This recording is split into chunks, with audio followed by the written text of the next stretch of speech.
And in the studio is the governor of the great state of Mississippi, the one, the only, Tate Reeves. Good morning, sir. How are you?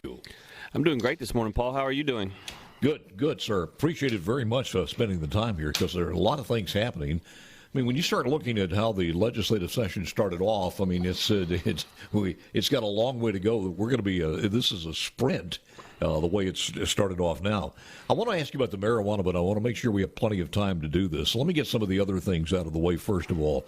It is one thing that I just thought about when I was doing some research on page 3 here on some of the information that I have. I don't think I've ever asked you your thoughts on the alcohol, the wine and alcohol, or wine and liquor distribution thing in Gluckstadt. And I know that bill is moving through. Probably several bills. Something needs to be done with that. But as the governor, your thoughts on that? Are you just out of the picture on it, or is there something that you would like to see happen?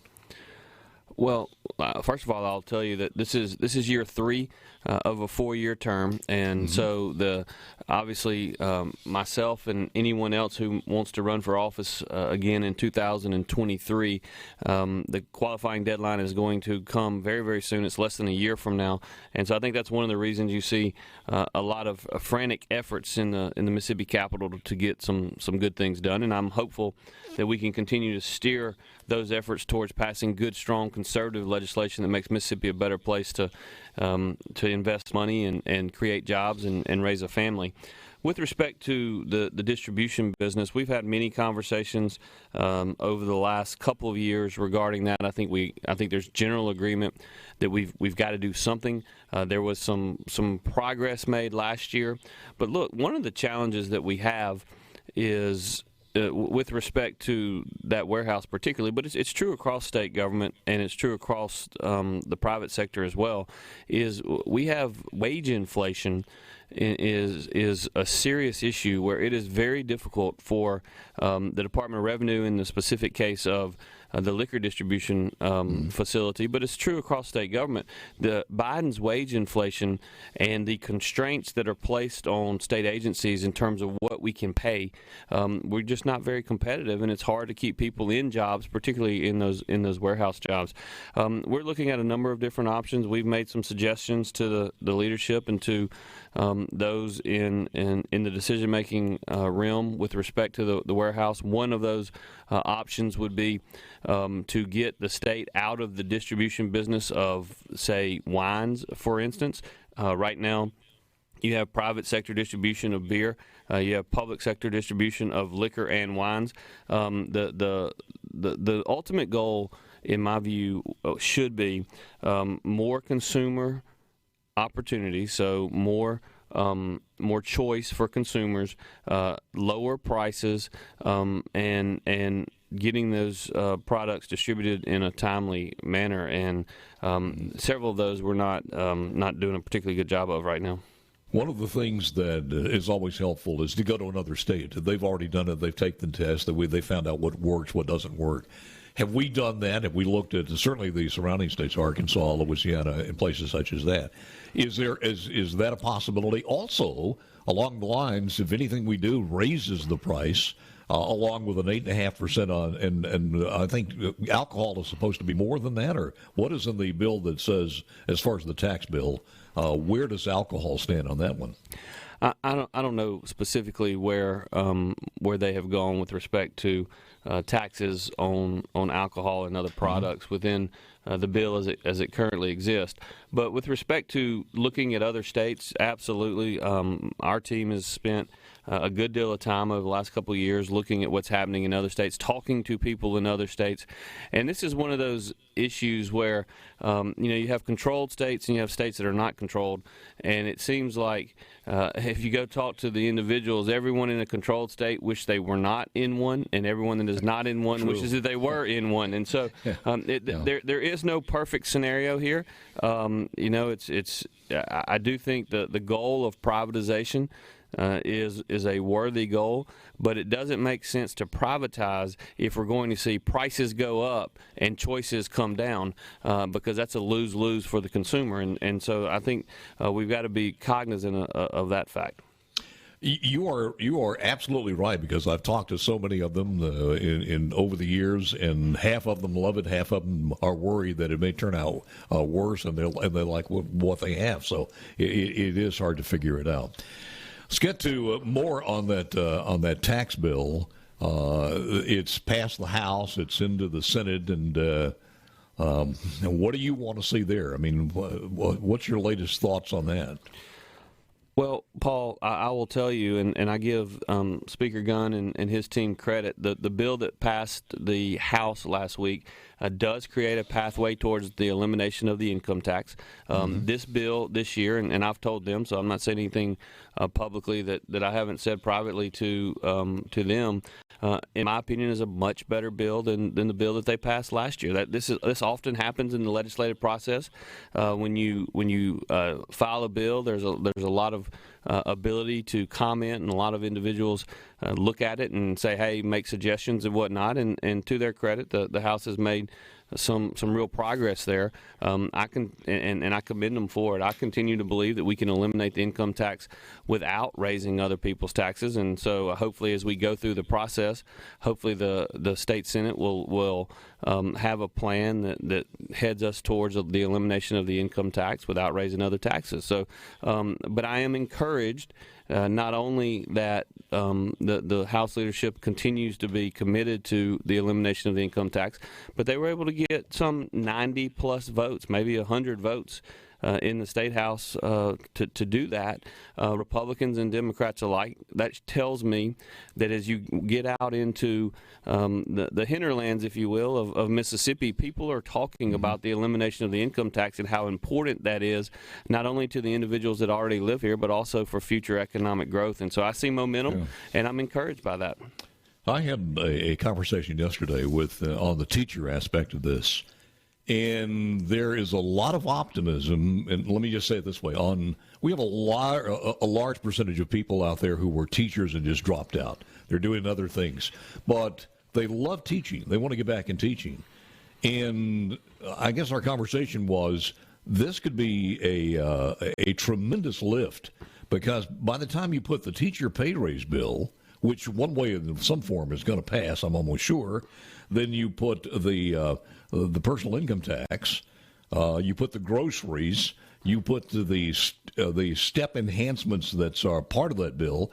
There are a lot of different things in there that could maybe move a lot of teachers that decided to go to another profession or just stop teaching to get back into the classroom. Well, we have a very generous retirement system in Mississippi. We know that. And we also know that retirement income is not taxed in Mississippi. And so if you're creating perverse incentives for those teachers who may want to be in the classroom, financially it doesn't make sense for them to be in the classroom, because not only are their step pay increases not as much as they get more and more years in the system, and therefore there's not an incentive to get the high 4, continue to see a higher high 4, but also the income that they're receiving from their retirement is not taxed, whereas the income that they're receiving while they are working is taxed. So why don't we eliminate the income tax and eliminate that perverse incentive, which discourages good teachers with experience from being in the classroom? Look, I'm encouraged. I mentioned earlier, and I'm an optimist by nature, but I'm encouraged not only by the bill that came out of the House on the elimination of the income tax, but I'm also encouraged to see both chambers very aggressively looking to significantly enhance teacher pay. We know that we've got significant revenue growth, and two of the things that I highlighted in my executive budget recommendation that we seem to have a lot of agreement on is the elimination of the income tax, and then of course the significant teacher pay raise, which we have the resources to do. We've got to work out the details, and that's going to be important during the next couple of months of this session. But I'm again optimistic that we're going to get it done this year.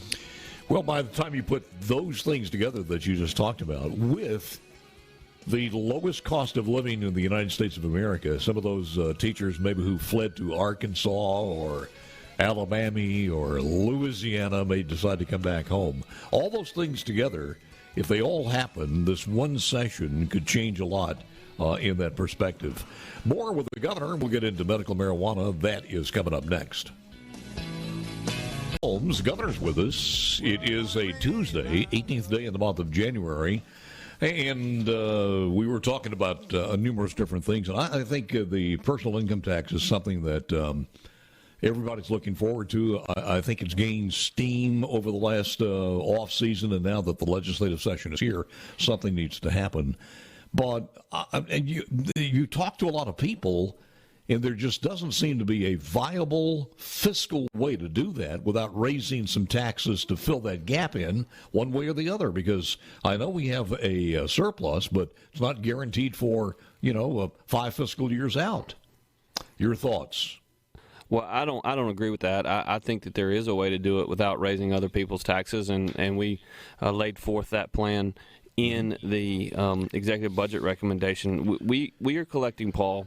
Last year, we collected over $1 billion more in revenue than was projected. $1 billion.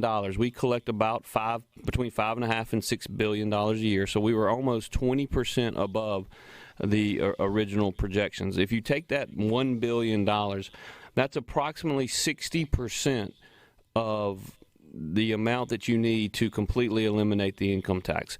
What I have proposed is that we cap increases in spending for every year after this year by 1.5%, so that government cannot grow more than 1.5% per year, and the overage every single year thereafter above that 1.5% cap, it goes to the elimination of the income tax. And so I think there's a fiscally responsible way to do it. Now, obviously, there are goals to reduce other taxes, and I'm never going to be opposed to reducing other taxes, but I don't want to do that in lieu of the complete elimination of the income tax. And so, again, there's a lot of really positive conversations going on, and we saw great movement over the last year just in the House bill, and hopefully we'll continue to see good ideas coming from other folks as well.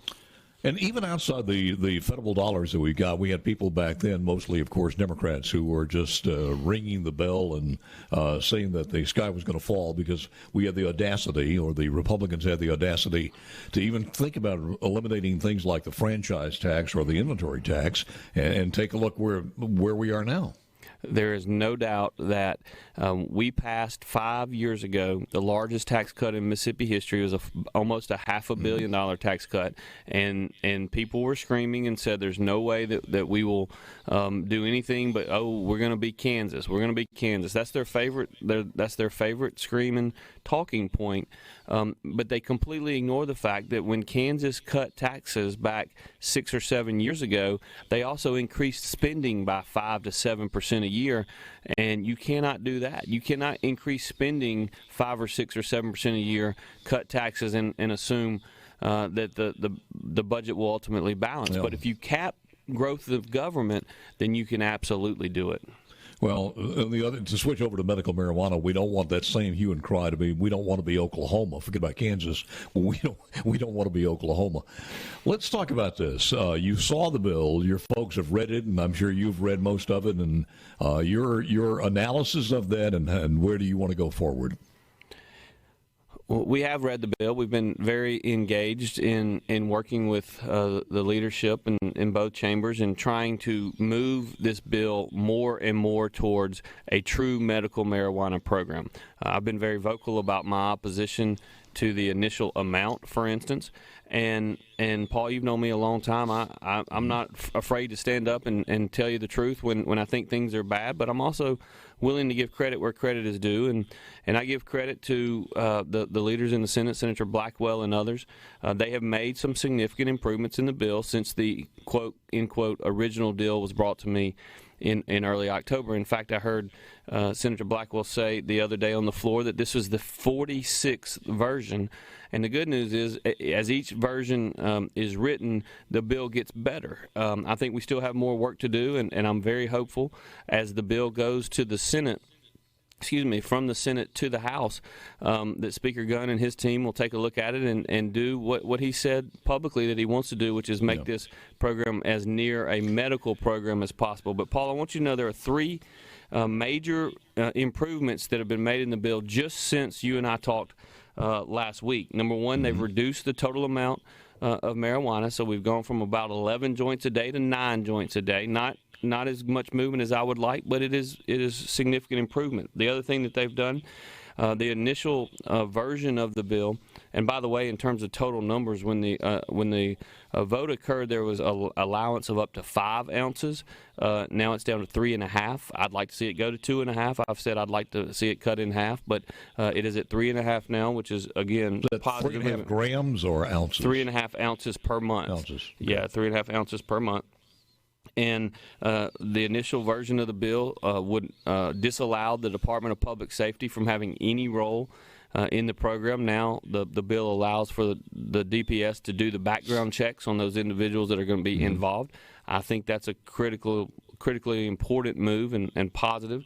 And then the final thing, and this really, I think, allayed the fears of a number of the Republicans in the Senate. There's now language in the bill which says that if you're under the age of 18, the only way you can get a card is if either an MD and or a DO prescribes it, and legal consent of the guardian. And then finally, for those individuals that are 18 to 25, they would have to be seen by 2 practitioners, one of which must be a doctor. So, again, positive movement on the bill, but I think there's more work to be done. I'm hopeful that the leadership in the House will take this bill, recognize that as each version has come out, it's gotten better, it's gotten closer to medical marijuana, and I'm hopeful that the House will take the next step to do just that and send a better bill back to the Senate. So we've made those protections. Some other states have had the telemedicine, or doctors from other states have come in, and as we heard in Oklahoma, and I think a couple of other states, almost 100% of the medical cards that are issued were by doctors who specialize in this, almost 100%.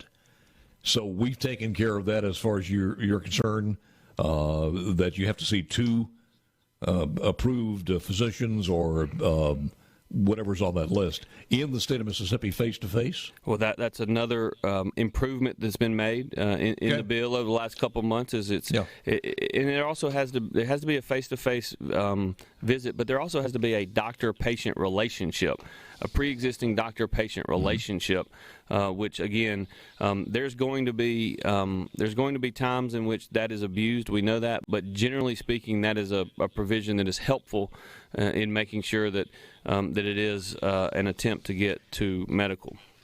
One of the things, and people don't talk about this, but Oklahoma has that problem, and several other states, and I've read more and more stories on this one, that they have so many places who are making this and growing this, and the dispensaries and everything else, they have an oversupply because people find out in reality it's costly. Maybe they decided not to do it. It's a big fad to go at first, but then it just kind of dies out a little bit. Then they have an oversupply, and they're selling this stuff on the black market in some states. And do we have any restrictions in there that put the amount of growers and dispensaries? I know we did put the opt-out as far as municipalities. Yeah, there is an opt-out, and that's a point that I've tried to make. I spoke last week to the Mississippi Association of Supervisors and the Mississippi Municipal League, and I said to the mayors and the city councilmen and the aldermen and the Board of Supervisors that this is an issue that they need to think very quickly about, because the bill does allow for an opt-out at the local level. You can opt out of having any dispensaries in your community, but you got to do it quick. I can't remember if it's 60 days or 90 days, but you got to do it quick. And so if you're a mayor or an alderman or a Board of Supervisor member out there and you're thinking, hey, I think I can get the votes to not have a dispensary in our small town, then you need to look towards that very, very quickly. There were a lot of people concerned about this, too, because somewhere in there it addresses the gun ownership and medical marijuana card. Do you know what the final is in this particular bill? 445 pages. I haven't read it all. Well, I wouldn't expect you to read all 445 pages. Fortunately for you, Paul, and for me and for the taxpayers, I do have someone that's read all 445 pages. We've got really, really talented people on our team that are looking at that. That was a conversation that occurred during the debate in the Senate. I'm not sure that – I think that's another area where the House of Representatives may want to take a look at the bill in terms of exactly what that means in terms of open carry. We have very, very good open carry and concealed carry laws in our state, and the issue that comes here is that when you fill out that open and concealed carry permit for the state, you are asked if you are doing certain things, and so this is an issue that needs to be looked at and addressed. Got it. We've got to take care of that. I wanted to ask you this also, and it ties back to the personal income tax. Is there any language moving through the House and or Senate that would take those foreseeable profits, which we don't know what they will be, but everybody's talking about there'll be a lot of money, and addressing that to the general revenue as far as the marijuana business or the marijuana revenue and the personal income tax? We'll talk about that final segment with the governor coming up next.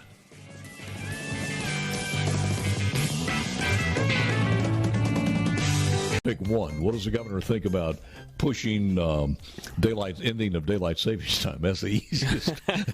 That's the easiest one. Look, I like more daylight myself. I got kids that play ball and love to play outside, and more daylight is good. Yeah, I think I'm in agreement. Let's get that one and stick with it, but it has to be a movement, I think, with most of the southern states. So, real quick, on the expected revenue, and nobody knows exactly what it's going to be for medical marijuana, but I guess my question is, because there are some bills that will be moving through to earmark that, much like we did with lottery and the other things for education and roads and everything, if we just didn't do that and just put it directly into the, and don't harness it with a particular agency or anything else, just put it directly into the revenue or the state general fund, would that kind of make our personal income tax decision a little bit easier?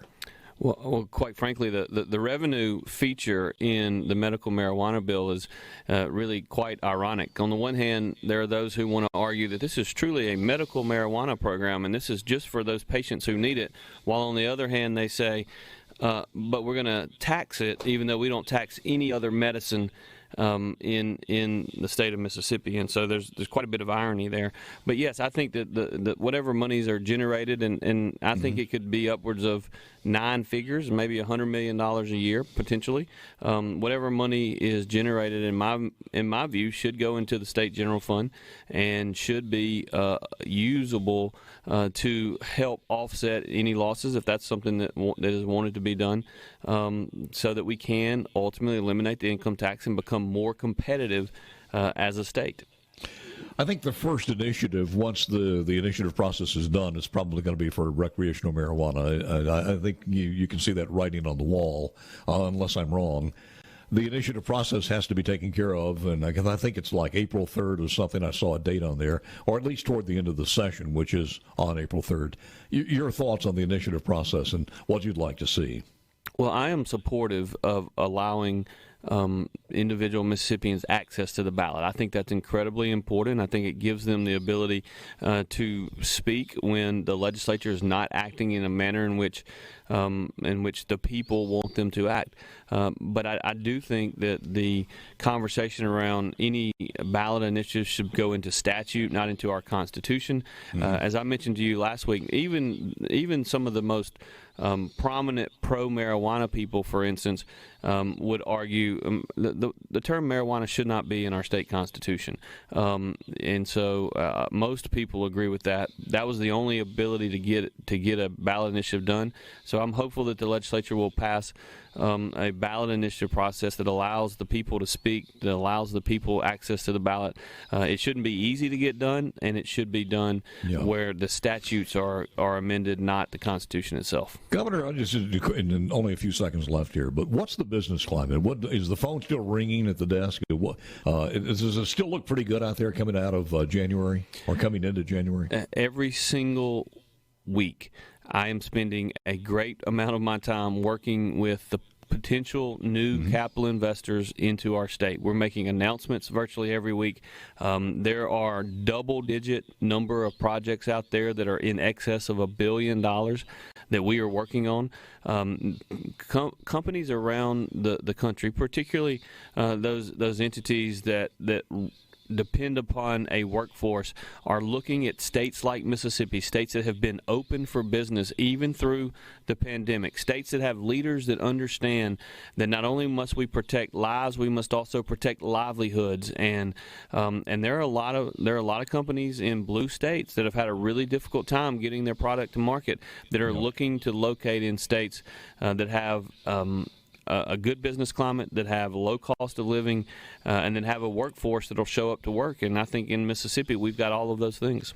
You agree with the House's bill as far as the first stage of that at $40,000 and move on from there over a 12-year period?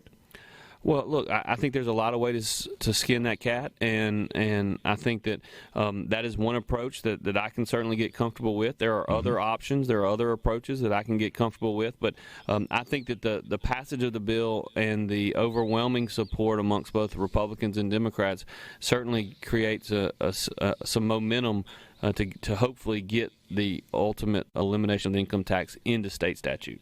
Your quick response to some of the ARPA funds and everything else, is it on track? Are you pleased with the way we're doing that and what's set forth? Yeah, we're continuing to work with the chairmen that are working on that. I think that the most important thing I can say about that is that Lieutenant Governor Hoseman's view that we should spend these monies in a way that doesn't necessarily help us for the next 1 or 2 years, but helps us for the next 1 or 2 generations is exactly the right approach, and I'm strongly supportive of that. I think we could use another couple of hours with 3 pages of questions here, but we'll look forward to the opportunity to have you on again.